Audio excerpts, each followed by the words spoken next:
What's up, guys? It is the Sound Alchemist here with One, and we are back at it again, reading your questions and answering them with our answers. In another installment of For the Greater. I don't know why I always do that. I can't transition into our walls. but it's okay because we are all powerful and all knowing. So let's get with the first question that we're going to know so much about. This is by Etheras Fox. He says, "Hi OMS, I've been following you guys for some time now, and I noticed a trend. Every time someone poses a versus question to you, for example, Halo Spartans versus Space Marines, Tyrannids versus Mass Effect Reapers, Tyranids versus the Zerg, you tend to side with Warhammer 40K winning. I think it makes sense considering how epically huge and grimdark 40K is. But that begs the question, is there any other IP that you think could win in a toe-to-toe match against one of the main Warhammer 40K races?" Yeah, the reason that they win so much is because I think you said it. They're so vague. You get a grasp of, or they tell you that the Imperium is so vast. It's the entire galaxy. So what I think it is that it's so vague, and you don't really know how strong the Imperial Guard is. You just know that it's huge. Right. But anyways, to answer your question, what's yours? IP. Oh man. You can choose 2, 3, maybe 5 if you need to. Like, cause the only thing that comes to mind when I think of like really strong and overpowered is like Superman. But can one man take down a whole like race? Or I don't know. Because you do have magic, and that's what Superman's weak against. So I don't even think he can do it alone. No, I would say DBZ Universe. Not just because I grew up on DBZ and that was my first anime love, but because I think they have the same situation where they're so vague. Like Goku's powers just continue to go up. So it's Super Saiyan God, Super Saiyan, right? Super Saiyan Blue, Super Saiyan God, something like that. But to the point where if the Warhammer 40K universe and the DBZ universe like mixed, I think like what are they called? The Z Fighters would be able to overcome the Space Marines, because that's just the way DBZ is set up. What do you think about DBZ? Yeah, I could see that easily happening, and it's like, oh, I can't beat this main guy. Let me power up to get stronger than him. Yeah, but then of course, like they're two completely different genres and types of fantasy and sci-fi. One that is very similar, or one IP that's very similar to Warhammer 40K that I think could go toe to toe with that universe is the Star Wars universe. Yeah. Especially when, at the height of the Empire, when it was controlled by the what is it, Senator Palpatine? What's his name? Darth Sidious. Yeah, Darth Sidious. Yeah, because it's that, like, I think a Jedi versus a Space Marine, the Jedi wins. Yeah. Yeah, because I feel like Jedi, they're more like powerful, and they're honed more in, and they're more like a regular Space Marine doesn't have psychic powers, but a Jedi's, they have the Force. Yeah, and then the Force and the Warp would be a good like conflict. Who would win? I'm not sure. Yeah. I would say the Force, just because, or maybe the Warp. I don't know. But yeah, so it's Star Wars and DBZ. Good question, Etheras. Thank you. I don't have the thing up. Alright, let's start from the top. How would you... This is from... It just says B. It's at the bottom now. Oh, damn. YouTube's changing. Yeah. Brandon Ottman. How would you both feel if Games Workshop released a Warhammer 40K music soundtrack? That would be awesome. I'm speaking of possibly every faction gets 1 to 3 original songs, and each has a different kind of music playing for them. That would be awesome, because we play music when we play 40K, as long as we have a radio around. And a lot of times we do the Dawn of War soundtrack.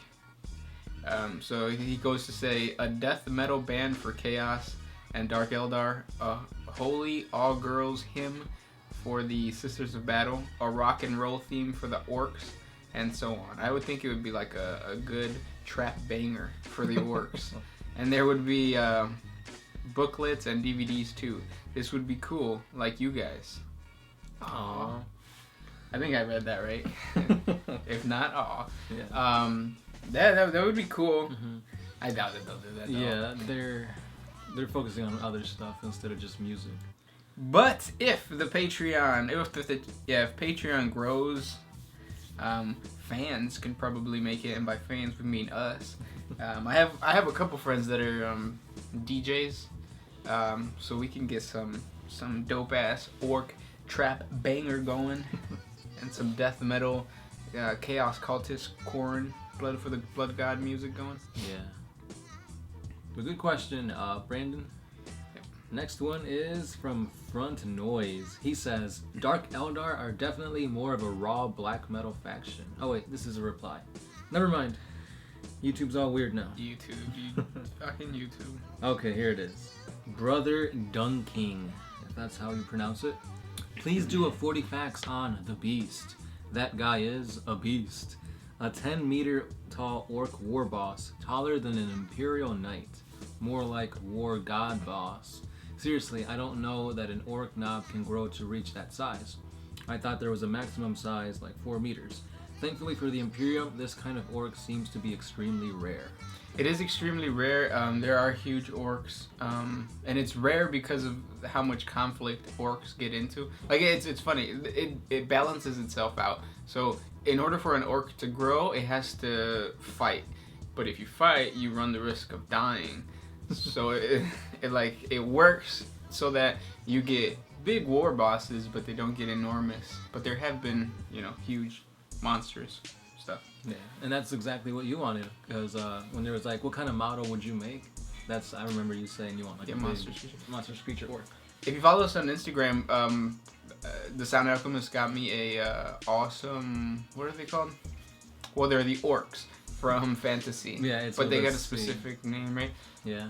And I converted it, and I'm gonna do a showcasing video probably this week, showcasing my awesome conversion from an awesome gift that I got from the Sound Alchemist.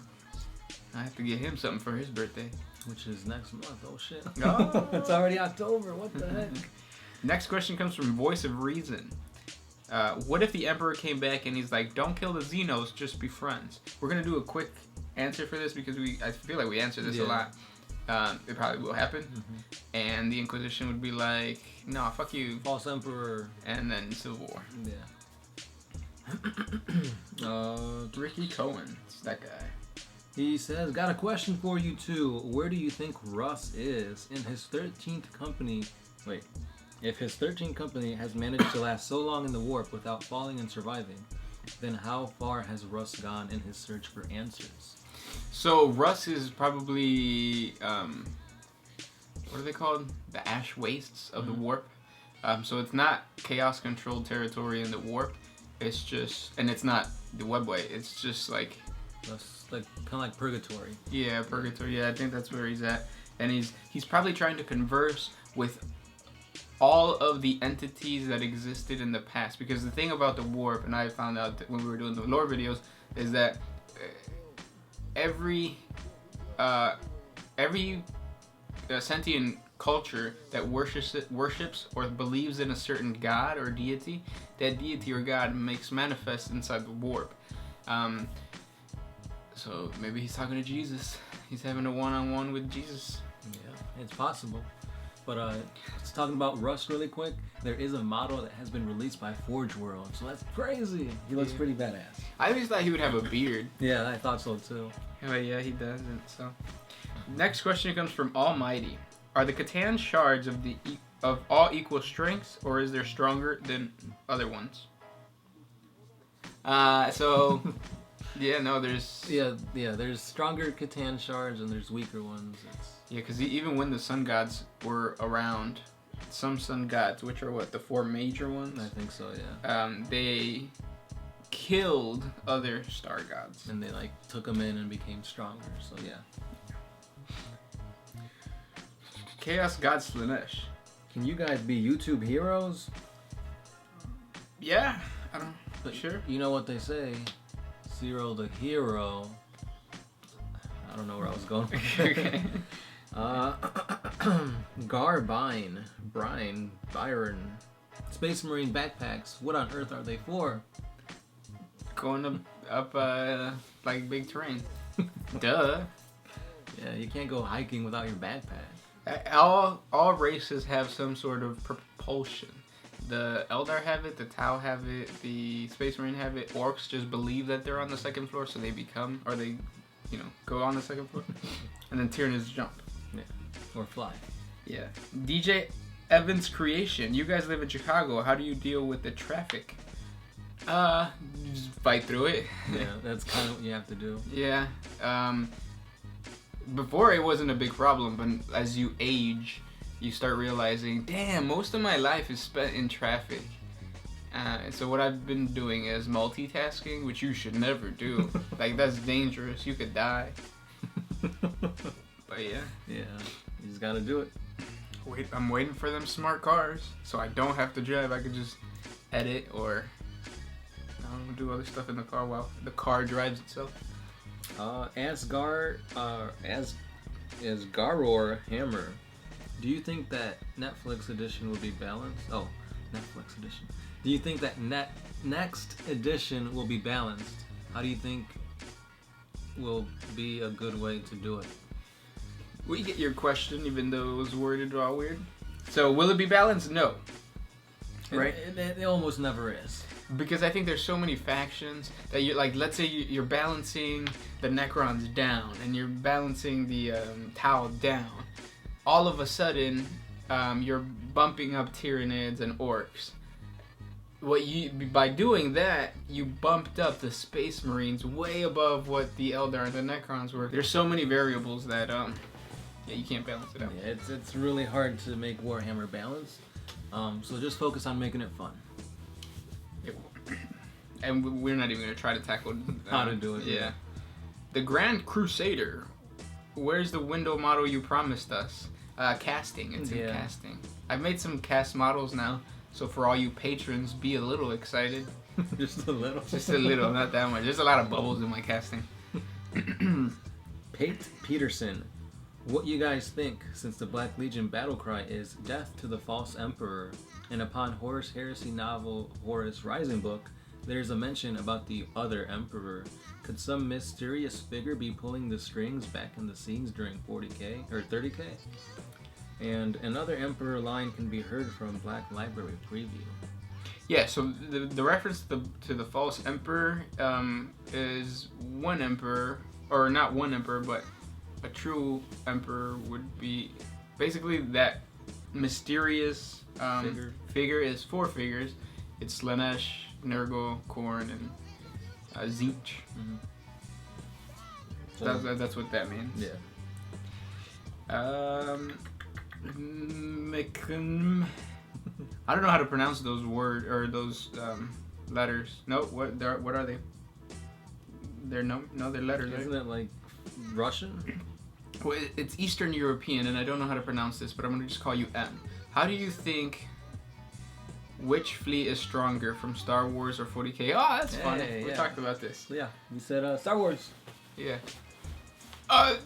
Empire. At the height of the Empire. Mm-hmm. Yeah. The French guy. Baroque is a very specific term. It refers... Oh, shit.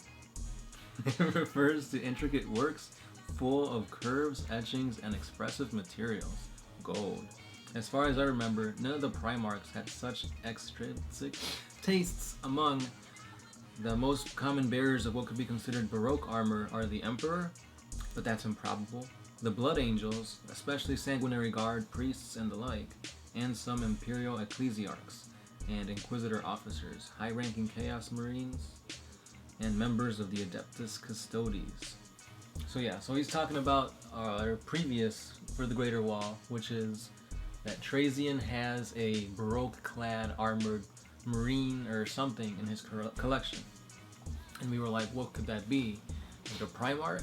But according to you, my friend, you're saying it may just be a Adeptus Custodi or some high-ranking Imperial Guard officer. Which makes sense. Possible. Yeah.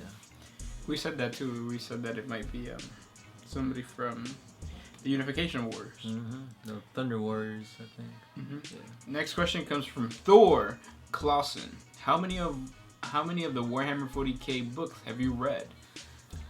Do codexes count? Because Codexes count a lot. If Codex don't count, 2. I only read 1. And that's from the Beast Arises.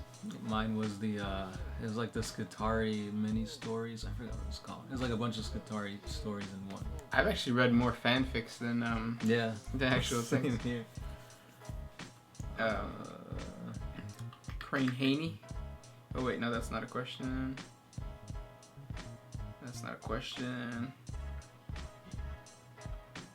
I got a question from John Kookwundum. Here's a question. Can Primarchs fall in love? And has the Emperor fallen in love? Back in the day, I don't know if it was love, but he had children. But that got retcon. So... He made children instead. Yeah. Now, Emperors, can they love? No. No. Well, they have love for their legion. They have love for their people. Love for humanity. Yeah, so... Like, love in the way of that, yeah. But do they make love? Probably not. Ricky Cohen's, again. He says... Go ahead. Oh. Also, where has Korax gone for penance? And how do the Dark Eldar have knowledge of how to repair the throne or bring what is effectively a god back from brink of death? So you want to answer the first one? Korax basically just secluded himself far away. I don't think he's in the war, but yeah, that's pretty much it. They're specifically vague. GW is specifically vague with the Primarchs because they want people to be like, my legion is actually fighting for the Primarch, blah blah blah. But yeah, and then the second question: Dark Eldar and the throne, and how do they know all that? Check out our throne video, and it explains that the throne, the core technology of the throne, is not human made. It is made by what I assume is the old ones, and the people or the race that knows the most about old technology from the old ones would be the Eldar. So that's how. Yeah. And one more question. This one is by...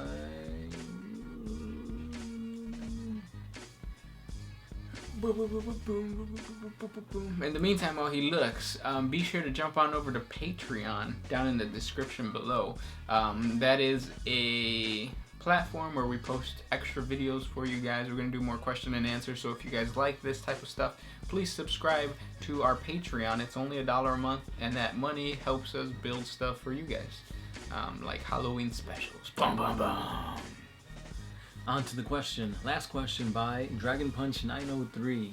He says, if the Tyranids eat all biomass in the galaxy, wouldn't they be hurting themselves since now they don't have anything to devour? Yeah. But okay, so the thing with the Tyranids is, from what it seems like, is they came from another galaxy, and all the Tyranids that are here are currently just a small piece of that big force. So they're gonna eat this galaxy and then move on to the next. Yep.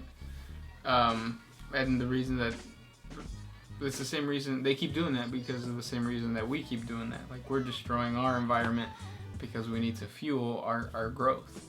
It's just the nature of anything that's trying to stay living. That's right.